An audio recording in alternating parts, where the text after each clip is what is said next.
नमस्कार दोस्तों, welcome to प्रगति सूत्र। आज की वीडियो में हम लैटिट्यूड्स एंड लॉन्गिट्यूड्स पढ़ेंगे। पहले हम अपने प्लेनेट अर्थ के बारे में पढ़ लेते हैं। जो लास्ट टॉपिक हमने कवर किया था वो यूनिवर्स और सोलर सिस्टम था और उसके पीवाईक्यू भी हमने सॉल्व कर लिए थे। तो आइए हम अपने नए टॉपिक की ओर बढ़ते हैं। तो हम लैटिट्यूड और लॉन्गिट्यूड पढ़ने से पहले हमारे अर्थ के बारे में पढ़ेंगे। तो हमारी अर्थ क्या है? थर्ड प्लेनेट है फ्रॉम द सन, ठीक है। और ये सबसे डेंसेस्ट प्लेनेट है हमारे सोलर सिस्टम का, ठीक है। ये हमारे सबसे डेंसेस्ट सिस्टम है हमारे सोलर सिस्टम का। इसकी डेंसिटी की बात करें तो इसकी डेंसिटी जो है वो 5.52 ग्राम पर सेंटीमीटर क्यूब है। और हम इसके डायमीटर की बात करें तो इसका डायमीटर जो है वो 12,756 किलोमीटर है। इसकी जो सरकमफेरेंस है, जो कि हमारी इक्वेटर की लेंथ भी होगी, ये 40,075 किलोमीटर है। और इसका जो सरफेस एरिया है वो 5.1 इंटू 10⁸ किलोमीटर स्क्वायर है। ओके। अगर हम ग्रेविटी की बात करें तो इसकी जो पोल्स है उस पर ग्रेविटी जो है वो मैक्सिमम होगी, ठीक है। और जो इक्वेटर पे जो अगर ग्रेविटी की बात करें तो वो मिनिमम होगी। अगर हम बात करें कि हमें कितनी वेलोसिटी की ज़रूरत पड़ती है हमारा अर्थ का सरफेस छोड़ने के लिए, तो इसे एस्केप वेलोसिटी बोलते हैं। हम जो हमारी एस्केप वेलोसिटी होती है वो होती है 11.2 इंटू 10 किलोमीटर पर सेकेंड, ठीक है। और हमारी अर्थ का जो मास है वो कितना है? वो है 5.972 इंटू 10⁻24 kg, ठीक है। और जो हमें पता है कि हमारी जो सन है उसकी जो लाइट है उसको अर्थ तक आने में कितना टाइम लगता है, तो उसको लगता है 8 मिनट एंड 20 सेकेंड्स, ठीक है। अगला हम बात करते हैं कि जो हमारी अर्थ है, ठीक है, उसका जो आप जानते हो पूरा रिवॉल्यूशन होता है। तो एक टाइम पे ये अर्थ जो सन होता है हमारा उसके बहुत ज़्यादा करीब होती है और एक बार बहुत ज़्यादा दूर होती है। तो जो करीब होती है हम उसे बोलते हैं एपिलियन, और अगर दूर होती है तो हम उसे बोलते हैं पेरिलियन, ठीक है। तो जो हमारा पेरिलियन में सॉरी, ये एपिलियन गलत बोल दिया मैंने, पेरिलियन होता है। तो पेरिलियन का जो डिस्टेंस होता है सन से वो होता है 147 इंटू 10⁻6 किलोमीटर, ठीक है। और ये मिनिमम डिस्टेंस होता है। और अगर हम बात करें सबसे ज़्यादा डिस्टेंस की, जो कि एपिलियन होता है, ठीक है, FEHELION, तो ये सबसे फारदेस्ट डिस्टेंस होता है, ठीक है, फारदेस्ट डिस्टेंस होता है। और इसका डिस्टेंस कितना होता है? 152 इंटू 10⁻6 किलोमीटर, ठीक है। और ये हमें 4 जुलाई को देखने को मिलता है। और जो पेरिलियन है हमारा वो 3 जनवरी को देखने को मिलता है। अगर हम डिस्टेंस की बात करें, एवरेज डिस्टेंस हमारी अर्थ का सन से कितना है फ्रॉम सन, तो वो है हमारा, आपको दिख नहीं रहा होगा, तो डिस्टेंस हमारी जो सन का है, हमारी अर्थ का है सन से, तो वो एवरेज कितना होता है? वो होता है 149 इंटू 10⁻6 किलोमीटर हम मानते हैं, ठीक है। 149 इंटू 10⁻6 किलोमीटर। अब हम बात करते हैं कि हमारी अर्थ की शेप कैसी है। तो हमारी जो अर्थ है इसकी शेप जियोइड है, ठीक है। पहले बोला किसी फिलोसोफर ने बोला कि सर्कुलर है, लेकिन हम जो जानते हैं कि हम सरफेस पे रहते हैं और किसी जगह छोटा है, किसी जगह ऊपर है, किसी जगह गड्ढा है, ठीक है। तो जो हमारा हाईएस्ट पॉइंट है हमारी अर्थ का, ठीक है, उसका नाम है माउंट एवरेस्ट, ठीक है। और जो लोएस्ट पॉइंट है हमारी ग्राउंड का उसका नाम है चैलेंजर डीप। अगर हम इनकी हाइट की बात करें तो हमारा माउंट एवरेस्ट जो है वो 8,848 मीटर लंबा है, ठीक है। और अगर हम चैलेंजर डीप की बात करें जो कि मरियाना ट्रेंच में पड़ता है, और ये हमारी धरती का सबसे डीप भाग है, ठीक है। और इसकी जो डिस्टेंस पड़ती है वो होती है 10,924 किलोमीटर। अगर हम लैंड के सबसे डीप पॉइंट की बात करें तो वो है डेड सी, वो है हमारा डेड सी, जो कि जॉर्डन और इजराइल कंट्री के बीच में पड़ता है, जॉर्डन और इजराइल के बीच में पड़ता है। तो चलिए अब हम जानते हैं कि लॉन्गिट्यूड्स और लैटिट्यूड्स क्या होते हैं।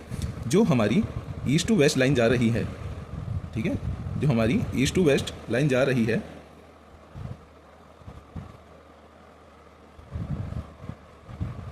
इसे हम लैटिट्यूड्स बोलते हैं। और हमारे जो मेजर लैटिट्यूड्स हैं वो है, एक तो ट्रॉपिक ऑफ कैंसर, एक है ट्रॉपिक ऑफ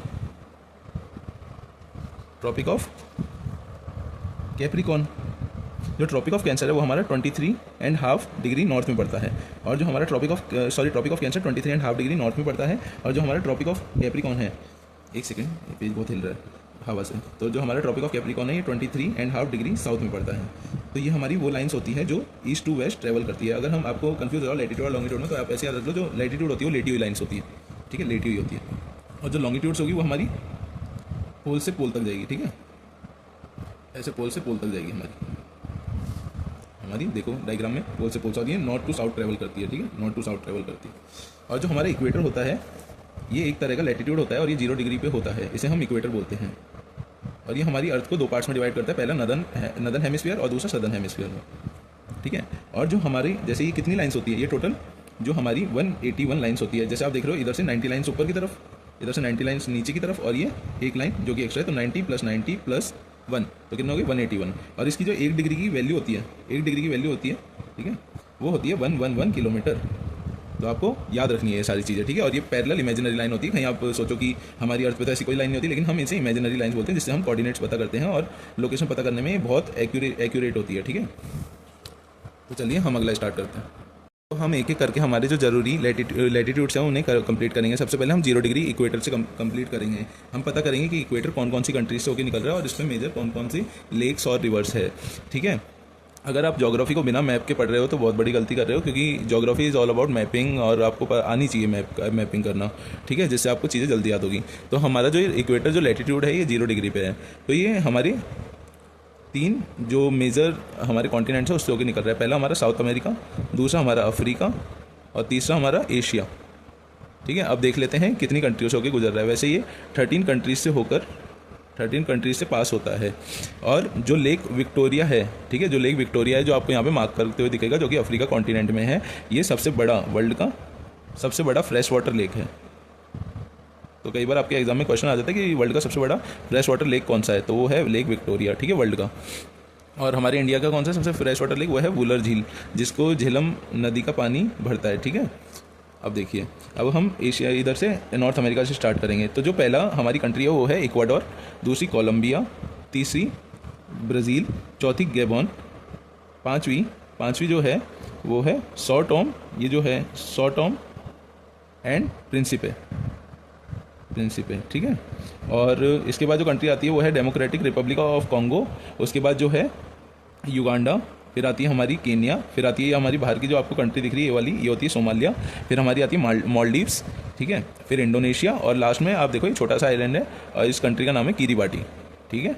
और जो हमारी जो कॉन्गो रिवर है, ठीक है, जो कि अफ्रीका में है, जो अफ्रीका कॉन्टिनेंट में है, ये जो इक्वेटर है उसको 2 बार कट करती है। और यहाँ पे ही वर्ल्ड के सबसे स्मॉलेस्ट ट्राइब आपको देखने को मिलता है, जिसका नाम है पिग्मी, ठीक है। अगला हम चलते हैं ट्रॉपिक ऑफ कैंसर की ओर। तो ट्रॉपिक ऑफ कैंसर जो है, ठीक है, ये 23.5 डिग्री नॉर्थ में लाई करता है, ठीक है, उधर से पास होता है। तो ये कौन कौन सी कंट्री से जाके पास होता है, तो आइए देखते हैं। पहला ये मैक्सिको से पास होता है, दूसरा ये बहामंस से पास होता है, तीसरा ये मॉरिटानिया से पास होता है, फिर ये अल्जीरिया से, फिर नाइजीरिया से, फिर लीबिया से, देन इजिप्ट से, देन सऊदी अरेबिया, फिर यूएई, ओमान और इंडिया से भी पास हो रहा है, और फिर बांग्लादेश, फिर म्यांमार, फिर चाइना और फिर ताइवान से पास होता है। और जो इंडिया की माही रिवर है वो ट्रॉपिक ऑफ कैंसर को 2 बार कट करती है, ठीक है, तो हमें ये याद रखना है। तीसरा है हमारा जो मेजर लैटिट्यूड्स हैं, ठीक है, वो है ट्रॉपिक ऑफ कैप्रिकॉन। और ट्रॉपिक ऑफ कैप्रिकॉन जो है, जिसे लिम्पोपो रिवर, जो कि अफ्रीका की रिवर है, ये इसे 2 बार कट करती है। और ये 3 वाटर बॉडीज से होकर निकल रहा है। पहला इंडियन ओशन से होकर निकल रहा है, ये इंडियन ओशन से, फिर अटलांटिक ओशन से, अटलांटिक ओशन से, और तीसरा पैसिफिक ओशन से होकर गुजर रहा है। और आप इन तीनों मैप्स में अगर एक बात कॉमन देखें तो आप देखोगे कि अफ्रीका से इक्वेटर भी पास हो रहा है, ठीक है, अफ्रीका से इक्वेटर भी पास हो रहा है, ट्रॉपिक ऑफ कैंसर भी पास हो रहा है, और ट्रॉपिक ऑफ कैप्रिकॉन भी पास हो रहा है, ठीक है। और जो हमारा टॉपिक ऑफ कैप्रिकॉन है 10 कंट्रीज से होकर पास हो रहा है, 3 कॉन्टिनेंट से एंड 3 वाटर बॉडीज से, ठीक है। देखा कि जो हमारा ट्रॉपिक ऑफ कैंसर है वो इंडिया से होकर गुजर रहा था। अब एग्जाम पॉइंट ऑफ व्यू से बहुत बार क्वेश्चन आता है कि ट्रॉपिक ऑफ कैंसर कौन कौन से स्टेट से होकर गुजरता है, तो आइए चलिए देखते हैं। तो जो हमारा ट्रॉपिक ऑफ कैंसर है ये 8 स्टेट से पास हो रहा है, ठीक है। आप इसे 5-6 बार खुद बोलोगे तो आपको खुद ही याद हो जाएगा। तो पहले ये हमारा गुजरात से एंटर करता है, ठीक है, पहले गुजरात से एंटर कर रहा है, फिर हमारा राजस्थान में, फिर हमारा मध्य प्रदेश में, फिर मध्य प्रदेश से होकर ये हमारा छत्तीसगढ़ के अंदर एंटर करता है, फिर झारखंड से, फिर झारखंड के बाद ये वेस्ट बंगाल, त्रिपुरा और मिजोरम। तो आपको याद होना चाहिए कि गुजरात, राजस्थान, मध्य प्रदेश, जो हमारा छत्तीसगढ़ वैसे इधर की साइड आएगा, ठीक है, उससे पहले झारखंड से होता है। तो छत्तीसगढ़, झारखंड और वेस्ट बंगाल, त्रिपुरा और मिजोरम। और जो हमारी माही नदी है, ठीक है, वो एमपी से निकल के इसे 2 बार कट करते हुए फिर अरेबियन सी में जाके मिल जाती है, ओके। जो नेक्स्ट पढ़ेंगे वो है कि हमारे जो इमेजिनरी लैटिट्यूड्स हैं उनके ऊपर हमने 3 जोन्स के ऊपर अर्थ को डिवाइड किया है, ठीक है। तो आपको पता है कि ये इक्वेटर होता है, ये ट्रॉपिक ऑफ कैंसर होता है, ये ट्रॉपिक ऑफ कैप्रिकॉन होता है। तो हमारे 3 जोन कौन कौन से हैं, एक तो है टॉरिड जोन, एक है टेम्परेट जोन और एक है फ्रिजिड जोन। तो टॉरिड जोन कौन सा होता है, ये एरिया होता है ट्रॉपिक ऑफ कैंसर के और ट्रॉपिक ऑफ कैप्रिकॉन के बीच का, ठीक है, टॉरिड, ठीक है, जहाँ पे बहुत गर्मी पड़ती है। ठीक है। अब आपको पता है ये आर्टिक सर्कल है और ये एंटार्क्टिक सर्कल साउथ में, ठीक है। ये आर्टिक सर्कल है और ये एंटार्क्टिक सर्कल, ठीक है। अब जो हमारा टेम्परेट जोन होता है वो होता है आर्टिक से लेके ट्रॉपिक ऑफ कैंसर तक, और नई नदर्न हेमिस्फीयर और सदर्न हेमिस्फीयर में ट्रॉपिक ऑफ कैप्रिकॉर्न से लेके एंटार्क्टिक सर्कल तक। अगर हम फ्रिजिड जोन की बात करें तो ये आर्टिक सर्किल से नॉर्थ पोल की साइड और अंटार्कटिका से साउथ पोल की साइड का जो एरिया होता है उसे फ्रिजिड जोन बोलते हैं, ठीक है। और जो सन की टॉरिड जोन के अंदर सन की जो डायरेक्ट रेज है, ठीक है, सन की जो डायरेक्ट रेज है वो इस एरिया पे पड़ती है, ठीक है। तो ये इधर क्या होगी, मैक्सिमम हीट होगी साल में एक बार, ठीक है। क्योंकि हमारी अर्थ क्या है, हमारी अर्थ यूँ झुकी हुई है, ठीक है। सन ऐसे है तो ये वाला एरिया पे धूप पड़ती है, फिर वापस से तब ये इधर की साइड आ जाता है, तो फिर ये ऐसे टिल्ट हो जाता है, फिर इधर की साइड, मतलब ये सेम ही ऐसे आके यूँ ही घूम जाता है खुद ही, ठीक है, बिल्कुल फिक्स जगह पे। अब जो टेम्परेट जोन होगा यहाँ पे मीडियम टाइप की हीट पड़ेगी, क्योंकि मतलब एवरेज हीट पड़ेगी, ठीक है। क्योंकि जो सन की रेज होती है वो ऑब्लिकली चल जाती है, ठीक है, ऐसे ऑब्लिकली चल जाती है। अब हम फ्रिजिड जोन की बात करें तो आप ये देखिए कि ये सबसे ज़्यादा इधर जो सन की रेज है वो तो कई जगह पहुंचेगी और कई जगह पहुंच ही नहीं पाएगी, तो यहाँ पे मैक्सिमम कोल्ड एरिया रहता है, ठीक है।